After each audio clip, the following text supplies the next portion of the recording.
Friends, welcome everyone. I am Mamta Chhabra. आज हम 9th class का सेकेंड चैप्टर को आगे कंटिन्यू करेंगे। लास्ट हमने सॉल्यूशंस तक करा था, अब हम सस्पेंशन करेंगे। 9th क्लास के और भी चैप्टर साथ साथ मैं डालती रहती हूँ चैनल में। मेरे वीडियोस भी हैं, जैसे कि जो वर्कशीट्स आजकल आ रही हैं खासकर गवर्नमेंट स्कूल्स में, वो भी मैं सॉल्व करके बताती रहती हूँ, तो इसके लिए थोड़ा सा डिले हो जाता है, बट ठीक है, हम आगे स्टार्ट करते हैं। और व्हाट इज सस्पेंशन?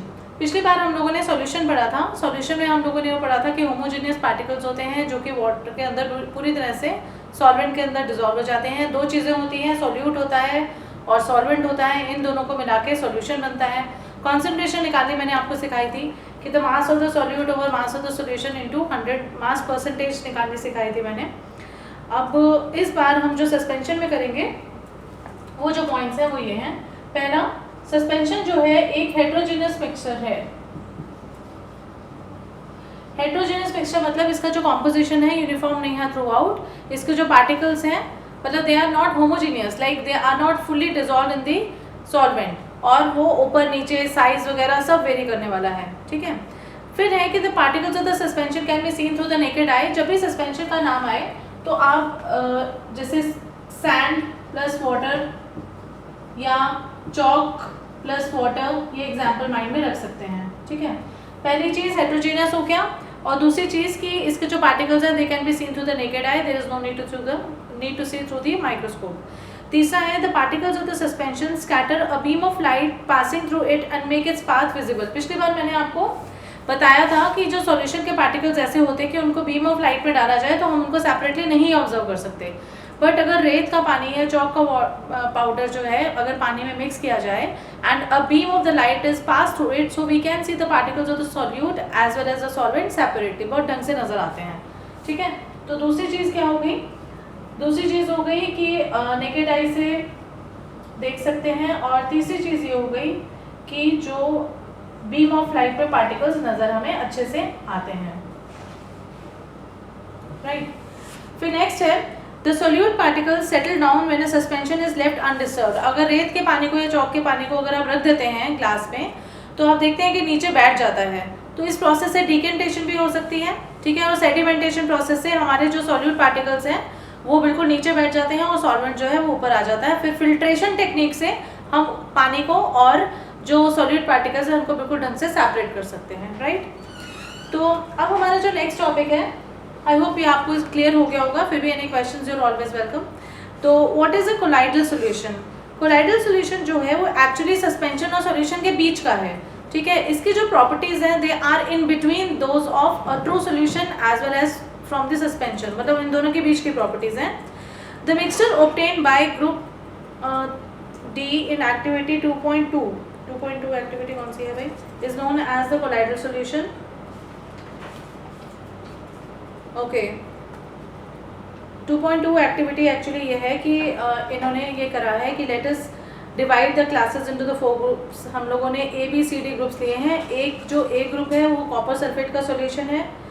फिर उसके बाद तीसरा जो मतलब जो एक और ग्रुप है B, फिर है C चॉक पाउडर है, फिर मिल्क है।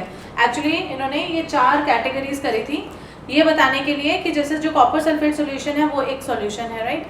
जो मिल्क और वाटर का सॉल्यूशन है वो एक कोलाइडल सॉल्यूशन है, और जो रेत का पानी है चॉक वाटर है that is suspension. So the activity was like that. वही जो मैं आपको बार बार बता रही हूँ कि पिछली बार मैंने पानी का घोल और चीनी का घोल भी आपको बताया था। तो अब हम करेंगे कोलाइडल सॉल्यूशन जिसमें the particles of the colloid are uniformly spread throughout the solution. दूध और पानी का मिक्सचर अगर आप लेते हो तो दूध उस पर बिल्कुल पता भी नहीं चलता कि उसमें पानी मिक्स है, तो यूनिफॉर्म है। ठीक है। Due to the relatively smaller size of the particles as compared to that of a suspension, the mixture appears to be homogeneous. तो colloidal solution की क्या है प्रॉपर्टी कि इसमें जो मिक्सचर है that appears to be homogeneous, ये लगता तो है homogeneous लेकिन ये homogeneous होता नहीं है। ठीक है। इनको GNOS, राइट। यूनिफॉर्म कॉम्पोजिशन इसका इतना नहीं है जितना कि ट्रू सॉल्यूशन का है, लेकिन but actually colloidal solution is a heterogeneous mixture. तो ये होमोजेनियस नहीं है, हेट्रोजेनस मिक्सचर है। ठीक है। और इसमें पार्टिकल्स जो है ऑल्दो इसके अंदर अच्छी तरह से डिसॉल्व होते हैं, लेकिन फिर भी अगर हम बीम ऑफ लाइट में उनको देखें तो हम लोग पार्टिकल्स को अलग अलग देख सकते हैं। This effect by which the light scatters the particles into the मतलब उसको सेपरेटली हम देख सकते हैं इस प्रॉपर्टी को, the beam of light when passes through the solution then we can see the demarcation of the solute particles as well as the solvent particles properly. So this effect is also known as the Tyndall effect. इसको क्या कहते हैं? Tyndall effect कहते हैं.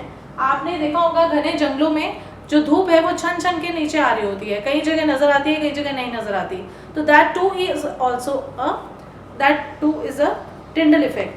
Tyndall effect can be observed when a fine beam of light enters a room through a small hole.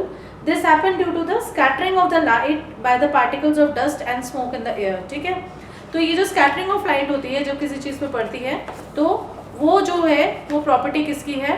Colloidal solution की. Tyndall effect can be observed when the sunlight passes through the canopy of the dense forest. अभी जैसे मैंने बताया कि धूप जो होती है वो पेड़ों से छन छन के नीचे आती है. तो अगर हम प्रॉपर्टीज़ देखें कोलॉइड की, तो कोलॉइड इज एक हेट्रोजेनस मिक्सचर है, मतलब यूनिफॉर्मिटी नहीं है. दूसरा, the size of the particles of a colloid is too small to be individually seen by naked eyes. We have to see the solid particles only from the microscope, क्योंकि naked eye से हमें नहीं नजर आता कि दूध में पानी मिला हुआ है. अगर हमें नजर आता ऑब्वियसली तो हम दूध वाले को डांटते कि भाई पानी ज़्यादा मिला हुआ है. हम तो सिर्फ एक उसकी विस्कोसिटी से पता लगाते हैं कि ये पतला ज़्यादा है या फिर गाढ़ा दूध नहीं है, कि हम उससे पता लगाते हैं कि भी उसमें पानी मिला हुआ है. अदरवाइज हम लोगों को बिल्कुल आंखों से नज़र नहीं आता कि वो दूध में काफ़ी ज़्यादा पानी मिला हुआ है. फिर है colloids are big enough to scatter a beam of light passing through it. Tyndall effect show करती है. ठीक है, और अगर हम दूध को पानी के साथ मिक्स करके रख देते हैं तो वो नीचे डिकेंटेशन या सेडिमेंटेशन नहीं होता है. ठीक है, that is not possible. You can not separate the milk from water, कि उसको रख दिया तो दूध ऊपर आ गया या पानी नीचे आ गया या पानी ऊपर आ गया दूध नीचे आ गया. This is not possible, right. So the colloidal solution जो है that shares the properties of the solution. They have the intermediate properties between a solution and a suspension, right. फिर है they can not be separated from the mixture by the process of filtration. छलनी से भी आप दूध को पानी से अलग नहीं कर सकते हो, but a technique is there, that is the process known as the centrifugation. It may be used to separate the colloidal solutions. ठीक है, तो जैसे कि ट्रू सॉल्यूशन में सॉल्यूट होता है, सॉल्वेंट होता है और सॉल्यूशन होता है, इसी तरह कोलॉइडल सॉल्यूशन में क्या होता है, जो उसके कंपोनेंट्स होती हैं उसको हम डिस्पर्स्ड फेज कहते हैं. क्या कहते हैं?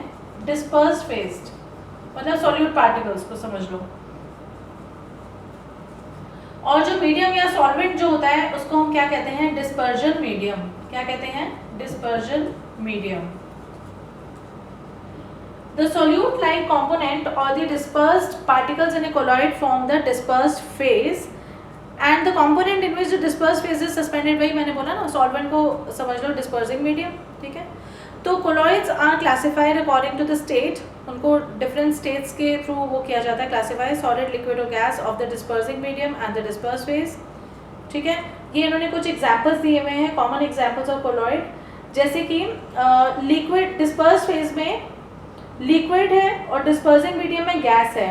इसका टाइप जो है एरोसोल है और एग्जाम्पल फॉग है.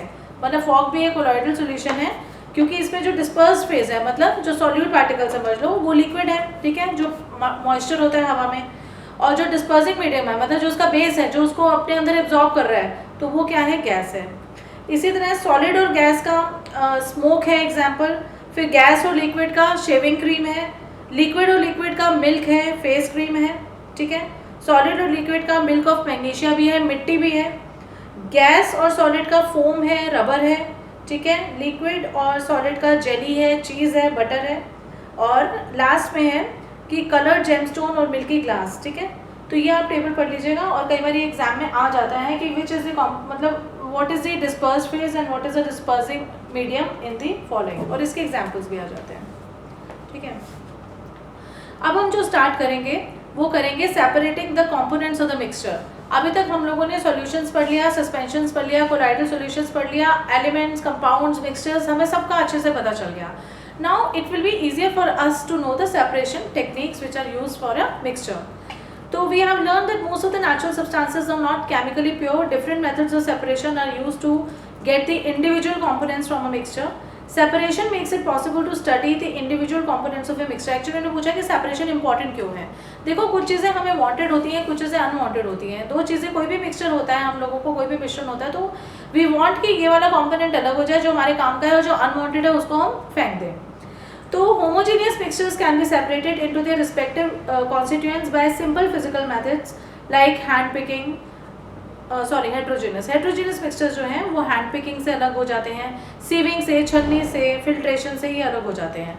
प्रॉब्लम कहाँ आती है, जो सॉल्यूशंस होते हैं उनके मिक्सचर्स को, या जो होमोजीनियस मिक्सचर्स होते हैं उनको कैसे करना अलग मुश्किल होता है।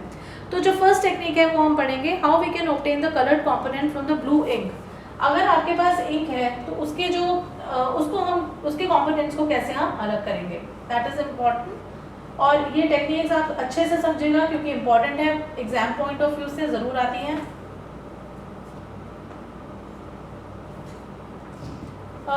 Fill half a beaker with water, हमने एक बीकर लिया है, उसको पानी से भर दिया है, ठीक है, और आधा भरा है। Put a watch glass on the mouth of the beaker, उसके ऊपर हमने एक वॉच ग्लास भी रख दी है, ठीक है। Put the few drops of ink on the watch glass, यहाँ पे हमने इंक रख दी है, right. Now start heating the beaker, फिर हमने इसको क्या करना शुरू कर दिया है, हीट करना शुरू कर दिया है।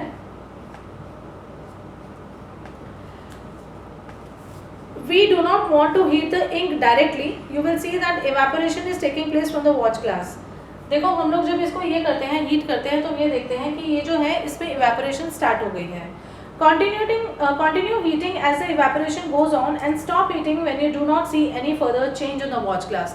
जब आपको ये लगे कि भाई अब evaporation नहीं हो रही है, तब आप स्टॉप कर दो, फिर इसको केयरफुली ऑब्जर्व करो एंड रिकॉर्ड करो जो आपकी ऑब्जर्वेशंस हैं। पहली चीज़, what do you think has got evaporated from the watch glass, क्या है जो इसकी evaporation हुई है, ठीक है, सॉल्यूट पार्टिकल्स की हुई है ना, या सॉल्वेंट की हुई है, किसकी हुई है, कौन सी चीज़ जो है उसकी evaporation होगी, ऑब्वियसली जो लिक्विड मीडियम होगा उसी की evaporation होगी ना, तो सॉल्वेंट की evaporation हुई है और solute is left behind, right. Is there any residue on the watch glass, उसके ऊपर कुछ बचा है, जी हाँ बिल्कुल, उसके ऊपर इंक बची है, ठीक है, वो जो उसके पार्टिकल्स हैं ड्राइड। और what is your interpretation, is ink a single substance और is it a mixture? Obviously ink is a mixture of solvent as well as, मतलब उसके दो कंपोनेंट्स है, एक लिक्विड मीडियम है और एक उसका सॉलिड मीडियम है। सॉलिड वाला जो है वो यहाँ पे लेफ्ट बिहाइंड होगा और लिक्विड वाला इवेपोरेट हो जाएगा, राइट।